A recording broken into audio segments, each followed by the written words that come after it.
హృదయంతో ఎంతగానో నేను ప్రాధేయపడి అడిగాను నాకు ఒక బిడ్డనిమ్మని.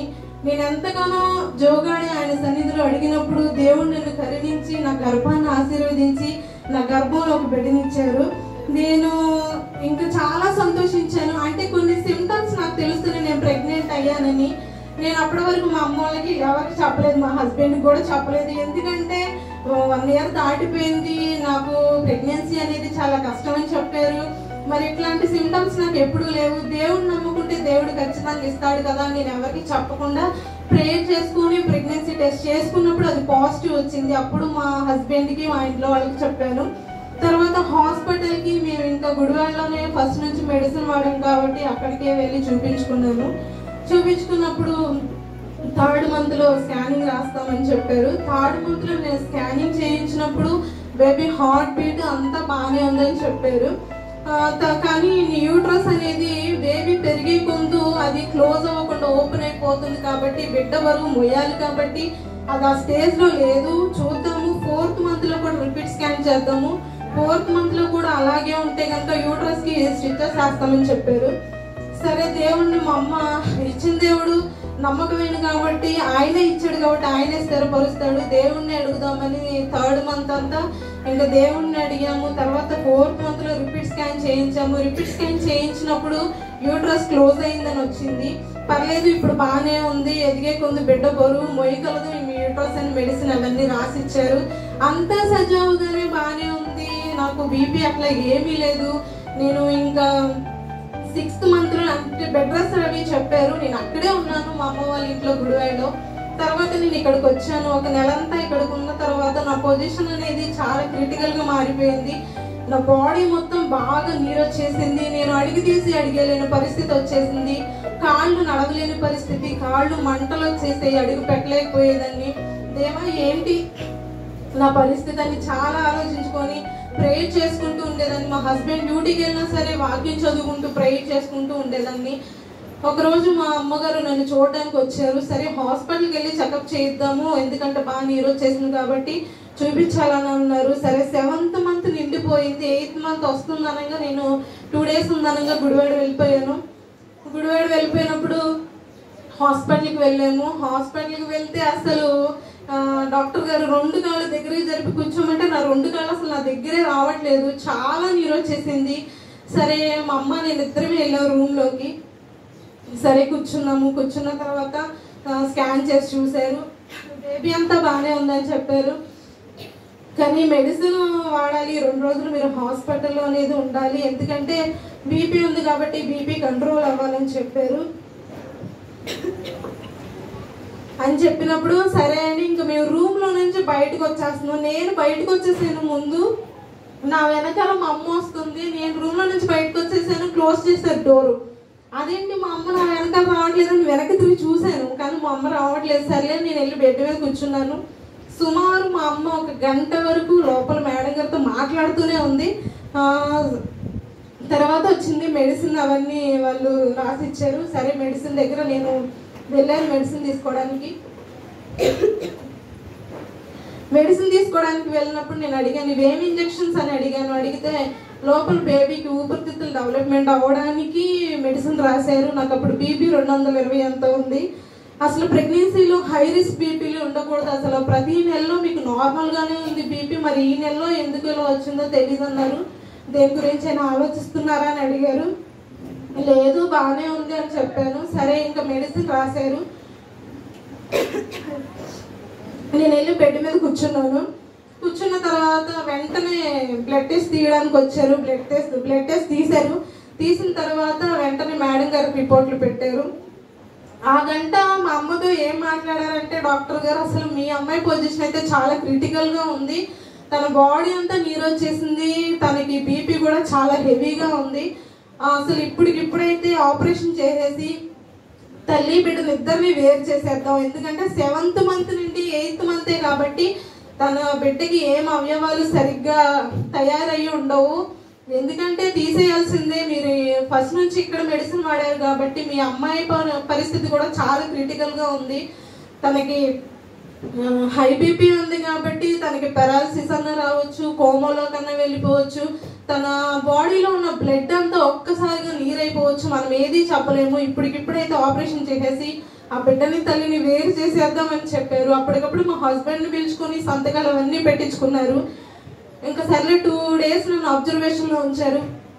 బీపీ అనేది కంట్రోల్ అవ్వట్లేదు. చూశారు, వాళ్ళు కూడా చాలా ట్రై చేశారు. మరి బేబీ సంగతి అయితే చూద్దాము అని బ్లడ్ టెస్ట్ రాశారు. ఆ బ్లడ్ టెస్ట్ కనుక నాకు అనుకూలంగా ఉంటే ఇక్కడ ఉంచుదాం, లేకపోతే వేరే హాస్పిటల్కి రిఫర్ చేయాల్సి వస్తుంది, మీరు అక్కడికి వెళ్ళిపోండి అని చెప్పారు. ఇంకా మేము అక్కడ 2 days ఉన్నాము. బ్లడ్ టెస్ట్ అంతా బాగానే ఉందని చెప్పారు. ఉన్న తర్వాత ఒకసారి స్కానింగ్ కూడా తీసి చూద్దాం, ఎందుకంటే స్కానింగ్లో బిడ్డ బరువు ఎలా ఉందో తెలుస్తుంది కదా, దాన్ని బట్టి మనం ఏం చేయాలన్నది ఆలోచిద్దామని స్కానింగ్ రాశారు. స్కానింగ్లో నా బిడ్డ బరువు 2.5 kgs ఉంది. అంటే ఒక 7th month నుండి 8th month నిండిన బిడ్డకి అంత బరువు ఉండడం అసలు అసాధ్యం, అది ఉండరు. ఎందుకంటే ప్రీమెచ్యూర్ బేబీస్ ఎలా ఉంటారంటే చాలా వీక్గా ఉంటారు అనమాట. వాళ్ళు అట్లా చెప్పిన తర్వాత మేము ఇంకా వెంటనే రిపోర్ట్ తీసుకొని మేడం దగ్గరకు వచ్చాము. మేడం దగ్గర ఆ రిపోర్ట్ చూపించాము. చూపించినప్పుడు బేబీ వెయిట్ 2.5 ఉంది కాబట్టి తనని ఆపరేషన్ చేసి బయటికి తీసినప్పుడు 1 పావు పోయినా 2.5 kgs కన్ఫామ్గా ఉంటుంది. ఉన్నా సరే తనని NICలో పెట్టాల్సిందే. 1 వారమా, నెల, 2 నెలల అన్నది మనం చెప్పలేము. తను క్యూర్ అయ్యే దాన్ని బట్టి మనం ఏదైంది డిసైడ్ అవుదాము. గుడివాడ టాప్ మోస్ట్ డాక్టర్లు 2 ఉన్నారు. మాగంటి సార్ని మేము చూస్ చేసుకున్న తర్వాత మీరు ఆపరేషన్ జరుగుతూ ఉండగానే ఆయన వస్తారు, అంబులెన్స్లోనే తీసుకెళ్తారు. మళ్ళీ ఎందుకంటే తను ప్రీటర్మ్ బేబీ కాబట్టి ఎవరి చేతులతో పట్టుకోకుండా ఇన్ఫెక్షన్లు వచ్చేస్తాయి కాబట్టి డాక్టర్ గారు అంబులెన్స్లో వచ్చి తీసుకెళ్తారు. అన్ని సైన్లు పెట్టించుకున్నారు. ఇప్పటికిప్పుడు మీరు 2 లక్షలు చూసుకోండి ఆపరేషన్ చేయడానికి అని చెప్పేశారు. అలాంటి పరిస్థితుల్లో అప్పుడు డాక్టర్ గారు ఏదో చనిపోయారని బంద్ చేశారు గుడివాడ మొత్తం. అలాంటి పరిస్థితుల్లో 2 లక్షలు అప్పటికప్పుడు అంటే బ్యాంక్లో ఉన్న తేడానికి కూడా బ్యాంకులు మొత్తం క్లోజ్ అయిపోయి ఉంటే అప్పుడు మా అమ్మ నల్లపూసలు తాడు ఉంటే తెలిసిన వాళ్ళ దగ్గర 2 లక్షలకు వాళ్ళు దాన్ని తాకట్టు పెట్టి డబ్బులు తీసుకొచ్చారు. వాళ్ళు టేబుల్ మీద పెడితేనే ఆపరేషన్ చేస్తామని చెప్పారు. అప్పటి వరకు మెడిసిన్ ఇచ్చారు. నాకు ఆపరేషన్ చేసేటప్పుడు కూడా అన్నీ అడిగారు, నీకు ఏ చిన్న తేడా ఉన్నా చెప్పమ్మా, ఎందుకంటే నాకు అయితే ఏం చెప్పట్లేదు. మా అమ్మేమో నువ్వు మాసాలు తప్పుగా లెక్కేసుకున్నావు, అందుకే నీకు ఆపరేషన్ చేసేస్తున్నారని చెప్తుంది. అంటే నాకు తెలుసు కదా నేను ఎన్నో మంత్లో ఉన్నాను అన్నది నాకు తెలుసు. నేను ఏదో జరుగుతుంది దేవా, నువ్వే ఇచ్చావు, నువ్వే కాపాడుతావు, కానీ మనుషులది ఏముంది, డాక్టర్లు కూడా నీ జ్ఞానంతో బ్రతుకుతున్న వారు కాబట్టి నా గర్భం ఇవ్వమని నిన్నే అడిగాను. గర్భం ఇచ్చింది మొదలుకొని ఇప్పటి వరకు నా బిడ్డని నన్ను కాపాడుతూ వచ్చావు కాబట్టి నువ్వే మాకు తోడుగా ఉండని నేను ప్రేయర్ చేసుకున్నాను. ఆపరేషన్కి అంతా రెడీ చేశారు. ఆపరేషన్ థియేటర్లోకి తీసుకెళ్ళిన తర్వాత ఆపరేషన్ చేయడం స్టార్ట్ చేశారు. వెంటనే మాగంటి సార్ వచ్చారు. ఆపరేషన్ చేస్తూ ఉండగానే బిడ్డను తీసి ఒక్కసారి నాకు చూపించమని నేను అడిగాను. ఒకసారి నాకు చూపించారు. చూసినప్పుడు బాగానే ఉంది. తర్వాత వాళ్ళు వెంటనే అంబులెన్స్లో తీసుకెళ్ళిపోయారు. తన్ని NICలో పెట్టారు. నేను ఇక్కడే ఉన్నాను. రోజు మదర్ మిల్క్ తీసుకురామని వాళ్ళు పంపించేవాళ్ళు. కొంచెంగా మదర్ మిల్క్ పంప్ చేసి వాళ్ళకి ఇచ్చేవాళ్ళు.